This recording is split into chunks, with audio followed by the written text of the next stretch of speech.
할렐루야. 네, 오늘 수요 예배 참석하신 우리 모든 성도님들을 주님의 이름으로 환영하고 축복합니다. 비가 많이 내리더니 또 비가 많이 올 것처럼 예보가 되어 있는데 그 예보가 조금씩 비껴 나가는 듯합니다. 네. 아무튼 비껴 나가는 게 더 좋다 이렇게 생각을 하죠. 우리는 비를 너무 많이 경험했고 또 비를 너무 많이 보아서 그래서 이제는 비를 좀 덜 봐도 되겠다 이런 생각이 듭니다.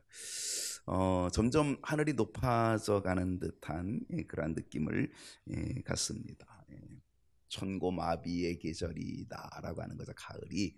근데 아마 말이 살찌고 하늘이 높고 그런 일이 이제 우리에게 있게 되는 것 같다 이런 생각이 들고요.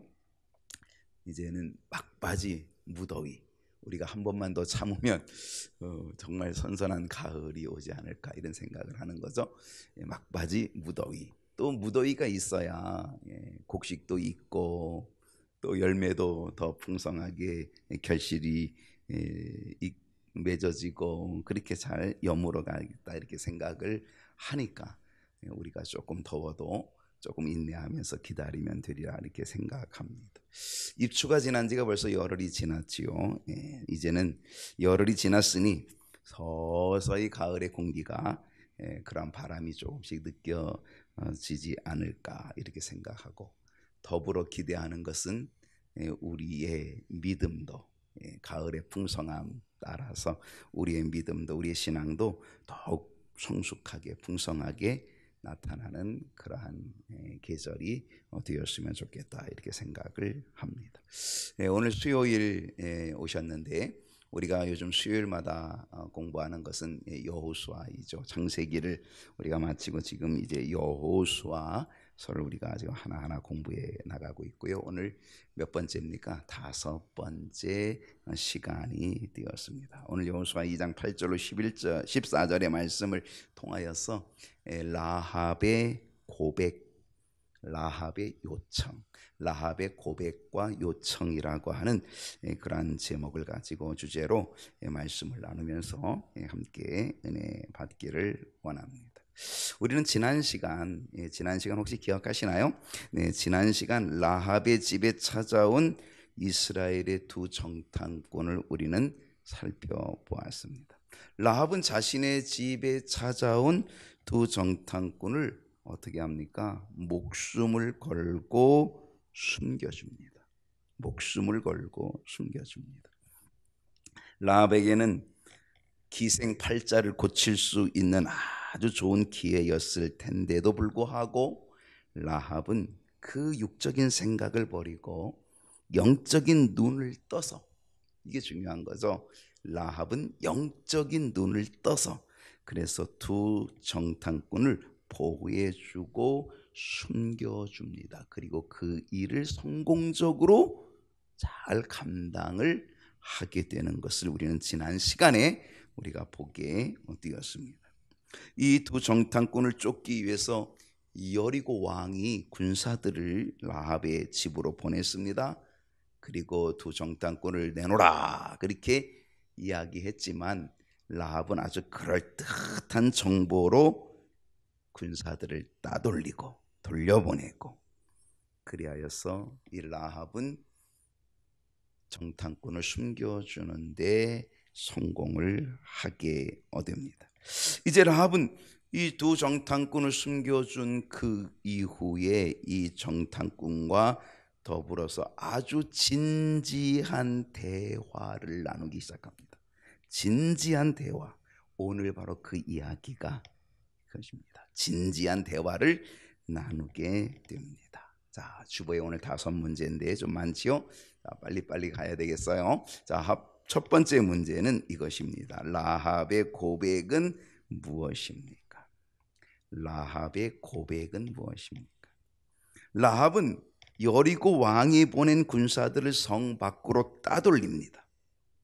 맞습니다. 조금 전에 우리 집에 왔는데 조금 전에 어떻게 했어요? 성 밖으로 빠져나갔다고. 그러니까 지금 빨리 쫓아가면 아마 잡을 수 있을 것이라고 하면서 군사들을 따돌려 보내게 됩니다. 그리고 그 군사들이 성 밖으로 나가자마자 성문이 닫히게 되었다라고 이렇게 기록이 되어 있거든요. 이제 라합은 군사들을 따돌렸어요. 정탐꾼을 숨겨주는데 성공했어요. 그리고 나서 라합은 더 늦기 전에 분명히 해야 할 일이 있었다는 거죠. 그래서 라합은 두 정탐꾼을 만나러 올라갑니다. 자, 오늘 본문이죠. 2장 8절부터 오늘 시작됐는데 8절 한번 보겠습니다. 다 같이 읽어볼까요? 또 시작. 또 그들이 눕기 전에 라합이 지붕에 올라가서 그들에게 이르러. 그들이 뭐 하기 전에? 눕기 전에. 기회를 놓치지 않겠다는 거죠. 기회를 붙잡겠다는 거죠. 확실한 기회. 그래서 그들이 정탐꾼들이 눕기 전에 실상 라합에게는 아주 좋은 기회가 있었습니다. 왕이 보낸 군사들이 왔을 때 두 정탐꾼을 붙잡도록 공을 세운다면 그는 엄청난 포상금과 함께 기생팔자 고칠 수 있는 좋은 기회가 라합에게는 있었습니다. 그런데 라합은 그 좋은 기회를 결코 붙잡지 않았다는 겁니다. 그 좋은 기회를 라합은 붙잡지 않았다는 거예요. 일반적으로요, 물질적인 이득이 있는 그 기회를 잡는 것은 상식적인 거죠. 일반적이지 않습니까? 그런데도 불구하고 이 라합은 물질적 이득이 있는 그 기회를 라합은 붙잡을 수 있었지만 결코 붙잡지 않았다, 그런 얘기입니다. 오히려 라합은 이 기회보다, 물질을 붙잡는 기회보다 라합에게는 다른 기회, 또 다른 기회, 바로 이 기회를 붙잡고자 했던 거죠. 그래서 라합은 그 기회를 바로 물질의 기회가 아니라, 팔자 고치는 그러한 그 기회가 아니라 그 다른 기회, 그 기회를 놓치지 않기 위해서 라합은 두 정탐꾼이 있는 그곳으로 올라갑니다. 그것도 눕기 전에, 늦기 전에, 잠들기 전에, 이 밤이 가기 전에 해결해야 될 문제, 해결해야 될 그 상황, 그래서 그 기회를 라합은 굳게 붙잡았다는 거예요. 그래서 지붕으로 올라가 두 정탐꾼을 만나게 되었다는 것입니다. 라합에게 있어서는 다른 기회는 다 놓쳐도 상관없습니다.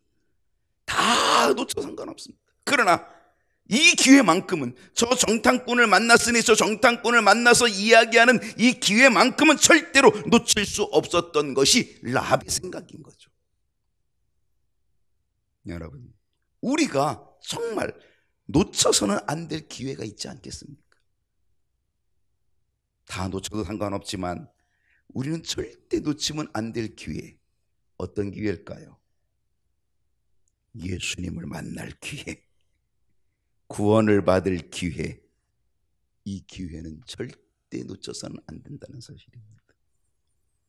여러분, 기회를 잘 잡으셨습니까? 예수를 믿게 된 기회 잘 잡으셨나요?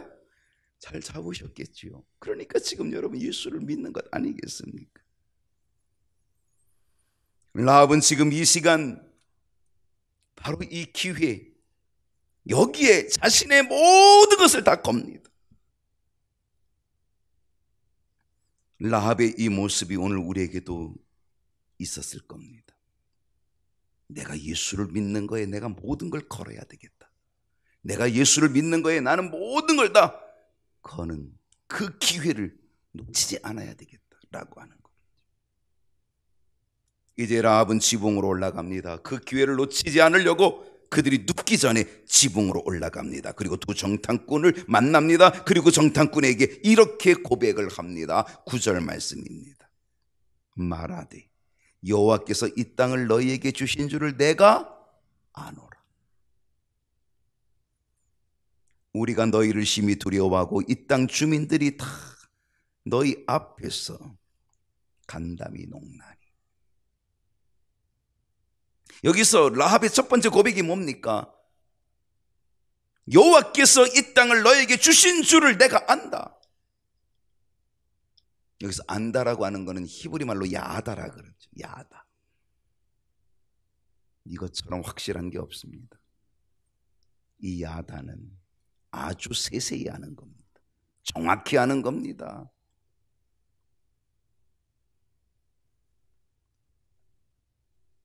이 땅을 너에게 주셨다, 하나님이 너에게 주셨다는 사실을 나는 안다, 나는 확실히 믿는다 라고 하는 거죠.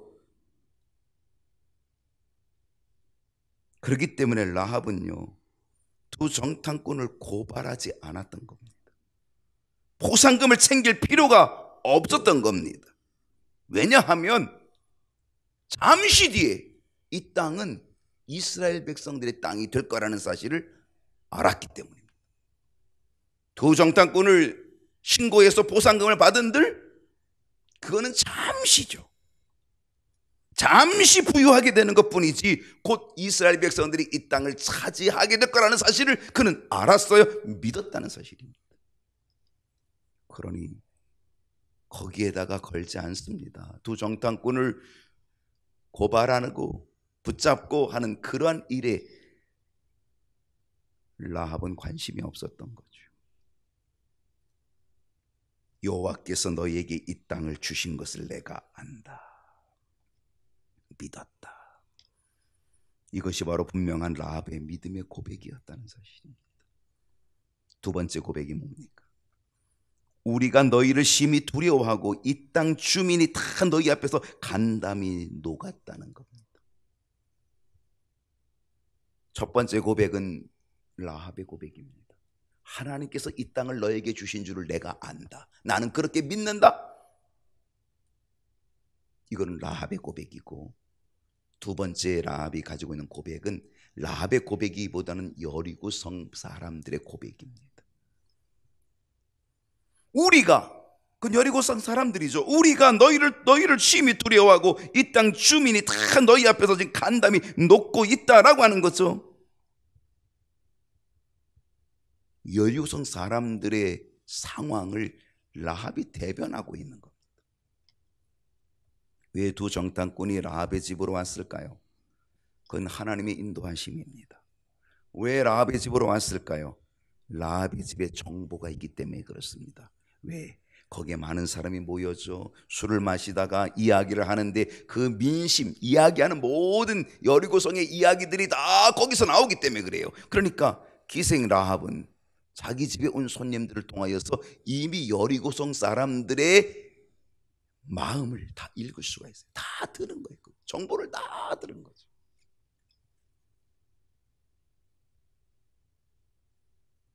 라합은 그 정보들을 두 정탐꾼에게 지금 다 제공하고 있었던 것입니다. 하나님의 인도하심 속에서 라합의 집으로 온 이 두 정탐꾼은 하나님의 인도하심 따라온 그들은 최고의 정보를 얻게 된 거지요. 하나님의 인도하심 속에는 언제나 최고의 정보가 있게 됩니다. 그래서 우리는 늘 하나님의 인도를 받는 자가 되어야 된다라고 하는 것입니다. 두 번째 문제로 가십시다. 라합의 고백 이유는 무엇일까요? 라합이 이렇게 고백하게 된 이유가 있습니다. 이유는 뭐냐? 10절입니다. 자, 10절 말씀 다 같이 읽어볼게요. 이는 너희가 애굽에서 나올 때에 여호와께서 너희 앞에서 홍해의 물을 어떻게 했어요? 마르게 하신 일과 너희가 요단 저쪽에 있는 아모리 사람의 두 왕 시혼과 옥에게 행한 일 곧 그들을 전멸시킨 일을 우리가 들었음이니라. 라합이 이렇게 고백한 이유가 뭐냐면 들었기 때문입니다. 뭘 들었어요? 홍해물을 마르게 하신 일을, 그 일에 대해서 들었다는 거죠. 사실 하나님이 홍해물을 마르게 한 게 아니죠, 그죠? 근데 그거 듣긴 들었어요. 근데 홍해물을 마르게 해서 건넜다 이렇게 전해지게 된 거겠죠. 어떻게 홍해를 건넜나요? 홍해 어떻게 건넜나? 어떻게 건넜습니까? 헤엄쳐? 아니. 배 타고? 아니. 날라서? 아니. 걸어서 아니, 뛰어서 아니, 어떻게 건넜나? 주 하나님의 능력으로 강하고 급한 바람으로 일으켜서 바다는 길을 열어 저들은 건넜네. 예전에 교회 학교 때 가르쳤던 홍해 어떻게 건넜나라고 하는 찬송의 가사입니다. 홍해 어떻게 건넜다고요?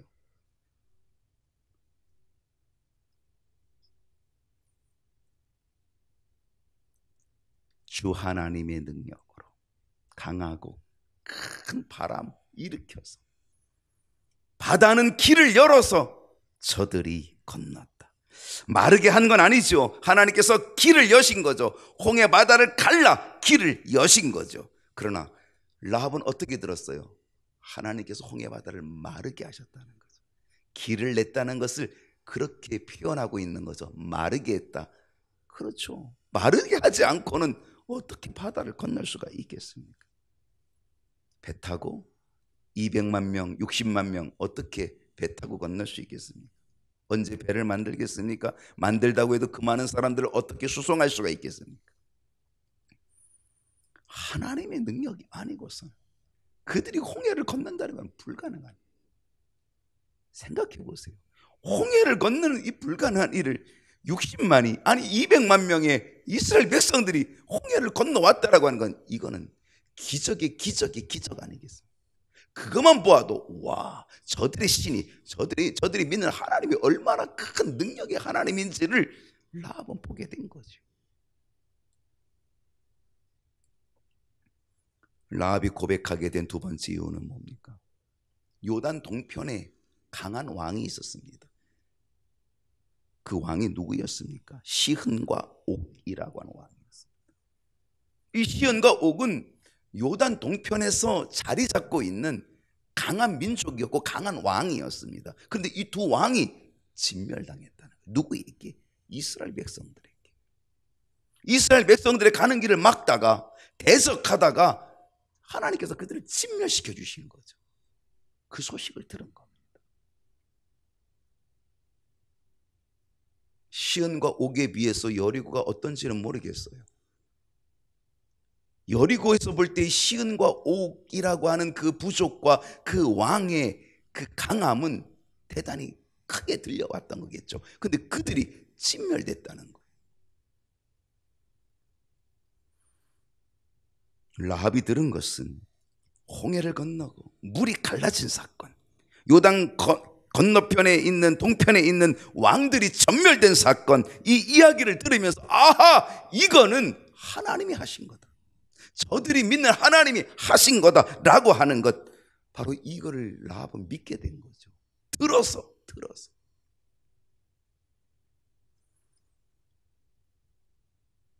믿음은요 들음에서 난다.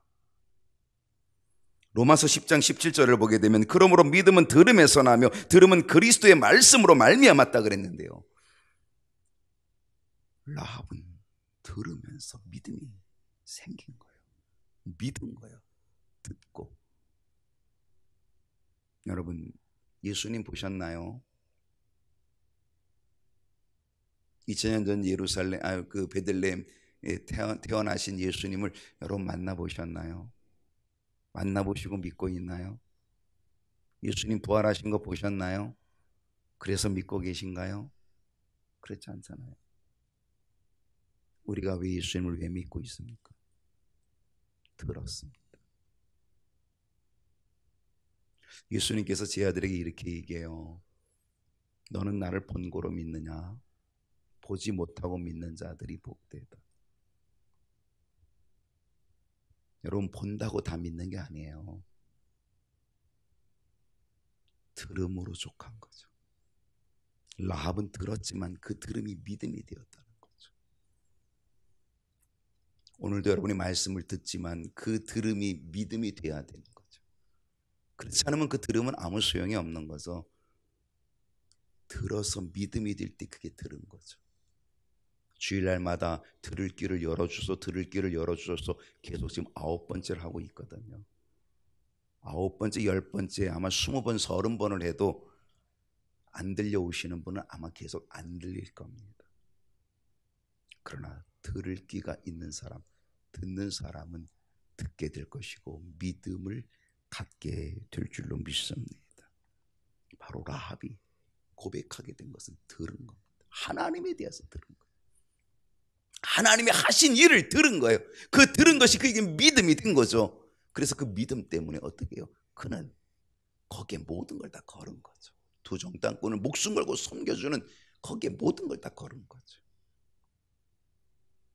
오늘 이 믿음의 고백이 우리 모두에게 있어야 될 줄로 믿습니다. 세 번째 문제입니다. 자, 라합의 신앙 고백은 무엇입니까? 자, 비슷한 얘기지만 라합의 신앙 고백이 여기 하나 나옵니다. 11절입니다. 우리가 듣자 마음이 녹았고 너희로 말미암아 사람이 정신을 잃었나니 너희의 하나님 여호와는 위로는 하늘에서도 아래로는 땅에서도 하나님이시라. 위로는 하늘에서도 아래로는 땅에서도 너희의 하나님 여호와는 참 하나님이시다. 라합은 하나님에 대한 분명한 신앙 고백을 갖고 있었다는 사실입니다. 너희들이 믿는 하나님, 너희들이 섬기는 그 하나님, 그 여호와 하나님은 상천하지의 하나님, 다른 말로 얘기하면 온 인류의, 온 우주의 유일하신 하나님이다. 바로 이 고백을 라합이 갖고 있다는 사실. 수많은 민족이 있습니다. 수많은 신들이 있습니다. 수많은 민족이 각기 자기 신들, 수많은 신들, 수많은 우상들을 섬기지만 너희들이 섬기는 하나님, 그 여호와 하나님은 상천하지에 하늘 위에서나 땅 아래서나 온 인류 속에, 온 우주 속에 한 분이신 하나님이다. 얼마나 멋진 신앙 고백인지 모릅니다.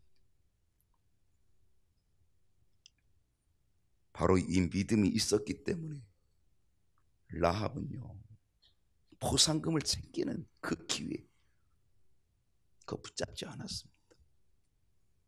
목숨을 잃어버려도 좋을 만큼 목숨을 내걸고 자기 목숨과 가족들의 목숨을 다 내놓고 그리고 두 정탐꾼을 숨겨준 겁니다. 뭐 때문에 그런 거예요? 바로 이 믿음 때문에.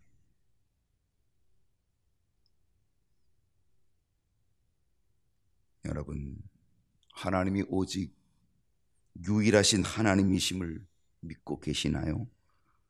하나님이 정말로 유일하신 하나님, 오직 한 분이신 하나님, 그렇다면 라합처럼 우리도 그 하나님께 모든 것을 걸어야 하지 않겠습니까? 내 인생의 모든 것을 다 그 하나님께 거는 거죠. 다른 기회 붙잡지 말고 오직 하나님을 붙잡는 이 기회 놓치지 않아야 되는 거죠. 라합처럼 그 믿음이 있다면 상천하지의 하나님, 하늘 위에서나 땅 아래서나 오직 한 분이신 하나님, 그 하나님에 대한 믿음이 우리에게 있다면 우리는 그 하나님께 내 모든 것을 걸어야 될 줄로 믿습니다. 우리는 이 말씀에서 하나 더 생각할 것이 있습니다. 11절에 다시 보게 되면 우리가 듣자 마음이 어땠다 그랬어요? 마음이 녹았대요. 너희로 말미암아 사람이 어떻다고요? 정신을 잃었답니다. 라합의 고백이 우리가 듣자. 우리가 듣자. 하나님께서 이스라엘 백성들을 어떻게 인도하셨는지를 우리가 듣고 하나님이 이스라엘 백성들을 어떻게 보호하셨는지를 듣고 하나님께서 그 요단 동편에서 그 강한 왕들을 다 진멸하시는 그 이야기를 다 듣고 그것을 듣고 나서 마음이 어땠다? 마음이 녹았다. 여러분, 오늘 이 모습이 우리가 말씀을 들을 때마다 우리에게 있으면 얼마나 좋을까? 물론 그들이 하나님에 대해서 이야기를 듣고 그들이 마음이 녹았다는 것은 그들이 두려웠다는 거예요. 두려웠다는 거. 하나님에 대한 두려움, 이제 이스라엘 백성들이 이 땅을 차지할 것에 대한 두려움, 바로 두려움이었던 거죠. 두려움 때문에 그들의 마음이 녹아고 그들은 정신을 잃어버렸다. 바로 그런 이야기이긴 하지만은요, 그런데 여러분, 이 모습이 우리가 하나님의 말씀을 들을 때마다 곧 우리들의 모습이 된다면 얼마나 좋겠는가.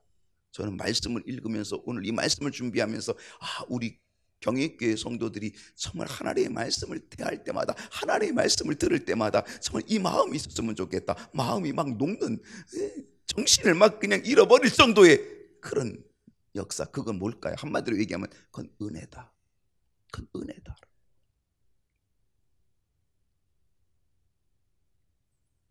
사도행전 16장 29절과 30절을 보면요, 간수가 등불을 달라고 하며 뛰어들어가 무서워 떨며, 사실 여리고 백성들도 무서워 떨었어요. 간담이 녹았다는 건 무서워 떨었다는 거거든요. 근데 간수가 등불을 달라여 뛰어들어가 무서워 떨며 바울과 실라 앞에 엎드려 그들을 데리고 나가 이르되, 선생들이여, 내가 어떻게 하여야 구원을 얻으리까?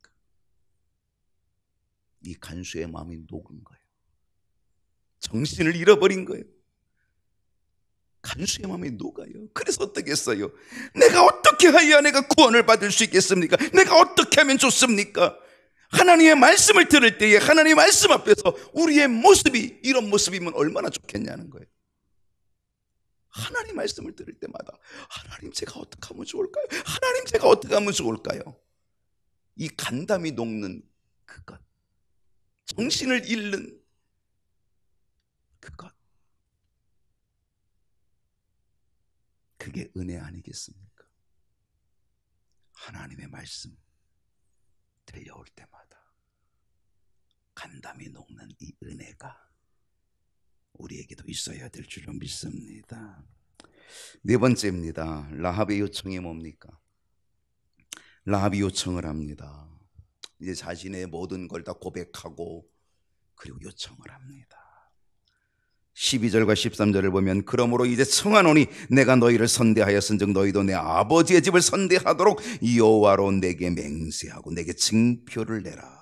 그리고 나의 부모와 나의 남녀 형제와 그들에게 속한 모든 사람을 살려주어 우리 목숨을 죽음에서 건져내라.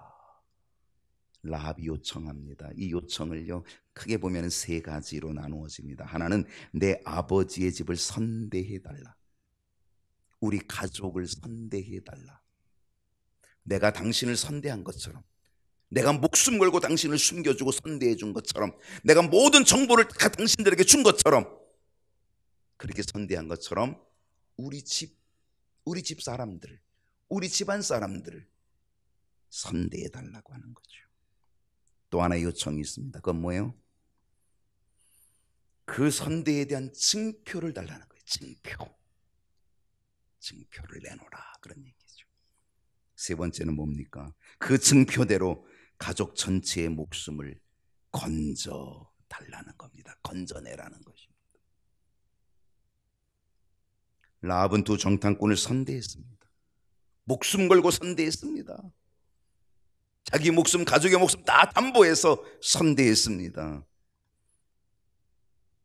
목숨 걸고 두 정탐꾼을 숨겨준 선대.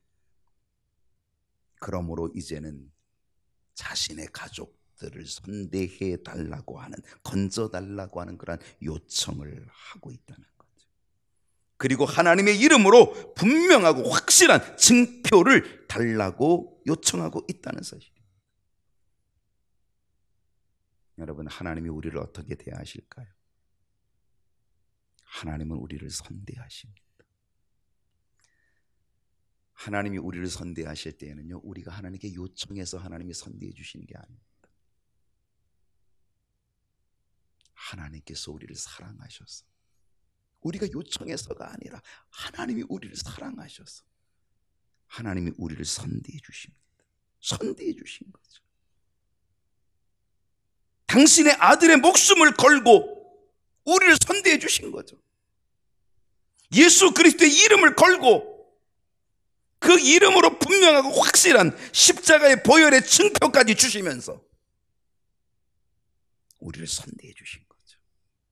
믿기만 하면 구원을 약속해 주시는 선대, 하나님이 우리에게 주신 거죠.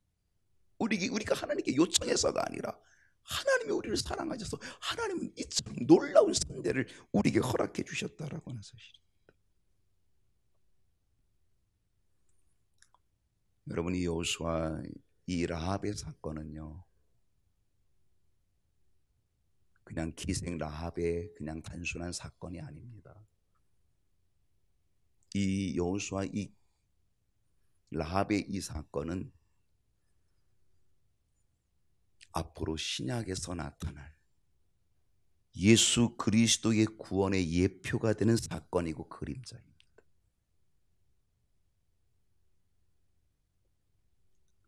라합이 유대인의 족보로 들어간다? 상상도 못하는 일입니다. 유대인의 자존심에는 절대 허락할 수가 없는 일입니다. 그들은 이방인을 아주 우습게 여기는데, 그것도 이방인이면서도 기생 라합, 그를 유대인의 족보로 다 받아들인다? 이거는 상상도 할 수 없는 일입니다. 그런데 기생 라합이 바로 그 족보에 들어가죠. 우리들이 구원받는다라고 하는 건 유대인들에게는 상상도 할 수 없습니다. 이방인들. 그런데 우리들이 이미 예수 그리스도를 믿음으로 하나님의 자녀가 되는 권세를 얻게 되지 않았습니까? 더군다나 라합은 예수 그리스도의 족보에 들어가는 거죠.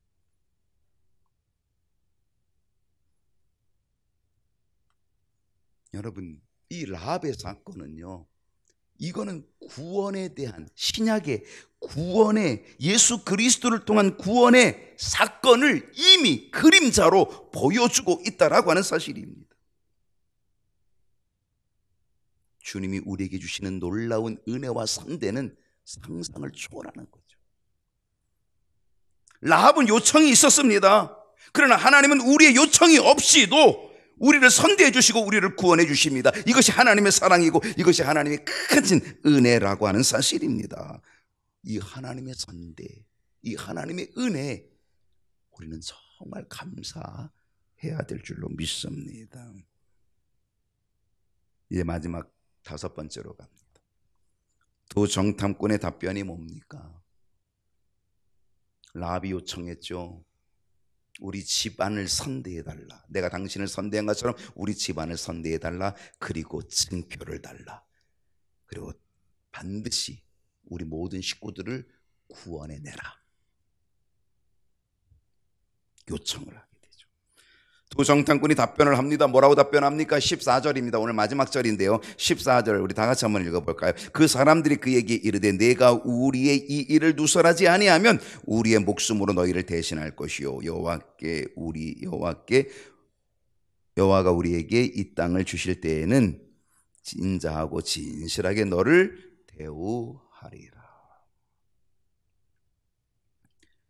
두 정탐꾼은 라합에게 이렇게 답변을 했습니다.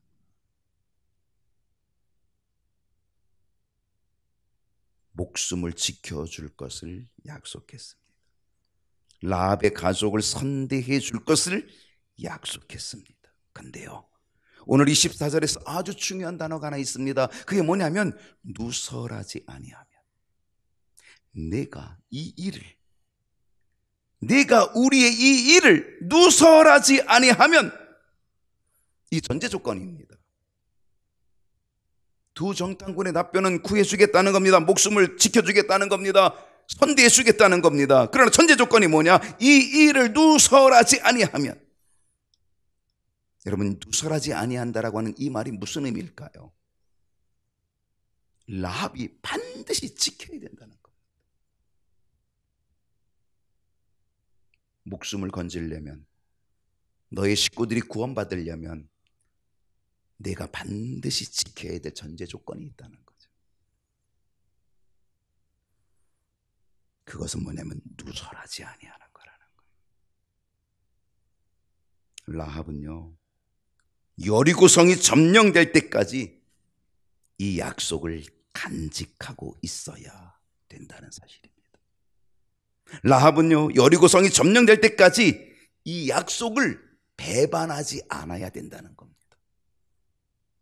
라합은요, 여리고성이 점령될 때까지 이 약속을 인내로 끝까지 붙잡고 있어야 된다는 겁니다. 여러분, 우리의 구원도 그와 같지 않을까요? 하나님께서 우리에게 선대해 주셨습니다. 당신의 아들의 이름을 걸고 우리를 선대해 주셨습니다. 예수 그리스도의 십자가 보혈의 증표까지 주시면서 약속을 해 주셨습니다. 그건 구원의 약속입니다. 그 십자가의 보혈을 믿는 자마다 구원을 약속해 주셨습니다. 우리는 이 약속을 어떻게 해야 할까요? 우리는 이 약속을 마지막까지 간직하고 있어야 합니다. 우리는 이 약속을 끝까지 저버리지 않고 배반하지 않고 그것을 가지고 있어야 된다는 겁니다. 우리는 인내로 이 약속을 끝까지 간직하고 있기만 한다면 하나님께서는 반드시 우리를 구원해 주신다는 것이죠. 누설하지 아니하면 이 말씀처럼 어떤 일이 있어도, 어떤 어려움이 있어도, 어떤 시련이 있어도, 어떤 시험이 있어도, 어떤 풍랑이 있어도, 어떤 장애물이 있어도, 어떤 문제가 내 인생에 일어난다 할지라도 우리는 끝까지 누설하지 아니하면 끝까지 이 약속의 말씀을 간직하고 이 약속의 말씀을 배반하지 말고 이 약속의 말씀을 인내로 굳게 붙잡으면 반드시 하나님께서 우리를 구원하시는 은총을 허락해 주실 줄로 믿습니다. 그 길을 달려가는 저와 여러분이 되기를 축복합니다.